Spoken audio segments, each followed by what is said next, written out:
काल और अकाल।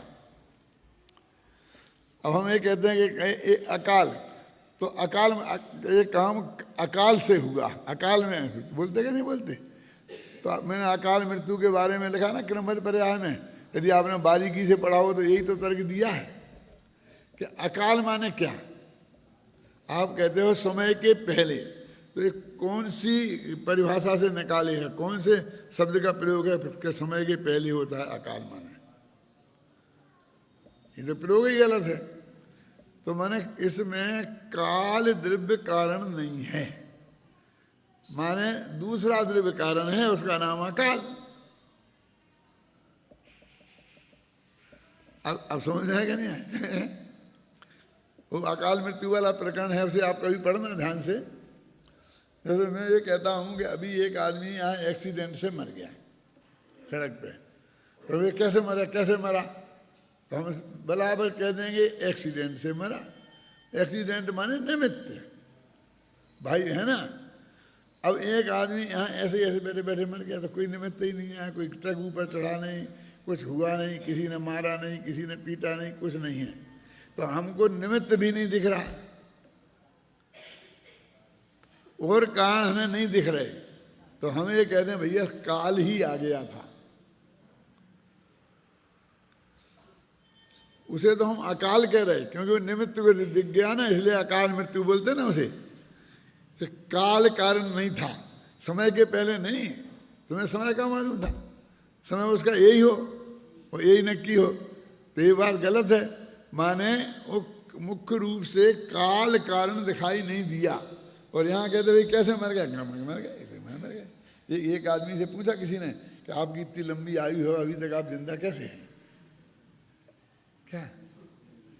तो और किसी से पूछा तो वो कहता मैं सुबह घूमने जाता हूँ, और मैंने कभी शराब नहीं पी, मैंने ये नहीं किया, मैंने ये करता, वो सब बताता है, सब अपने अपने कारण, लंबी लंबी चौड़ी। कोई बहुत बड़े वैज्ञानिक का है, मैं नाम अभी भूल रहा हूँ, उसने बहुत सरलता से जवाब दिया, क्या मैं अभी तक जिंदा क्यों हूँ? क्योंकि मैं मरा नहीं।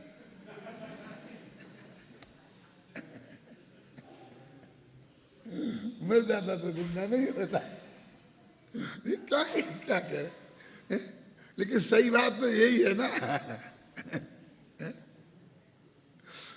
और बातों में कोई दम नहीं है, क्योंकि वो जितनी बातें तुम बताते हो वो ही करने वाले वो पहले मर गए।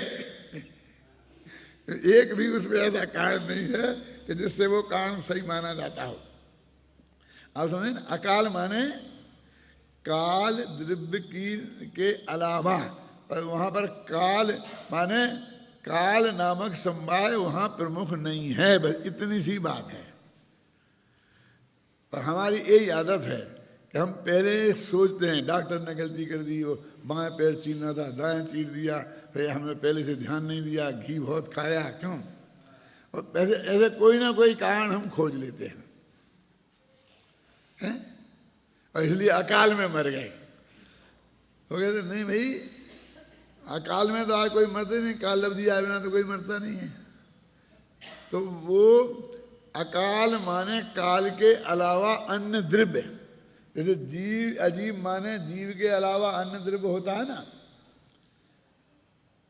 ऐसे ही काल पुद्गल के अलावा अन्य द्रव्य अपुद्गल होते हैं ना, ऐसे ही काल के अलावा अन्य द्रव्यों को अकाल बोलते हैं। तो अकाल मृत्यु होती नहीं कही जाती है, क्या अर्थ है कि कारण तो पांच ही होते हैं हर एक काम में, लेकिन एक कारण की मुख्यता से कथन होता है जो ऊपर ऊपर से दिखता है। क्या मैंने कथन पांच की तरफ से नहीं होता, कथन एक की तरफ से होता है। क्या वो गोल्ड मेडलिस्ट कैसे हो गया कि उसने बहुत मेहनत करी थी, तो ये पुरुषार्थ की अपेक्षा हो गया कि वो जन्मजात प्रतिभाशाली है, तो ये उसकी स्वभावगत योग्यता की तरफ से हो गया। अरे उसने दिन रात मेहनत करी थी, तो ये पुरुषार्थ की तरफ से हो गया। कहते प्रोफेसर वगैरह खुश हो गए, तो ये निमित्त की तरफ से हो गया। लेकिन वस्तुतः स्थिति क्या है, वो जन्मजात प्रतिभाशाली भी था, मेहनत भी जम के की थी, उसके विनयवान था, इसलिए प्रोफेसर आदि भी अनुकूल थे ही। माने पांचों ही कारण विद्यमान हैं, लेकिन हर आदमी किसी एक कारण को बताएगा और चार कारण की उपेक्षा करता है, बस इतनी सी बात है।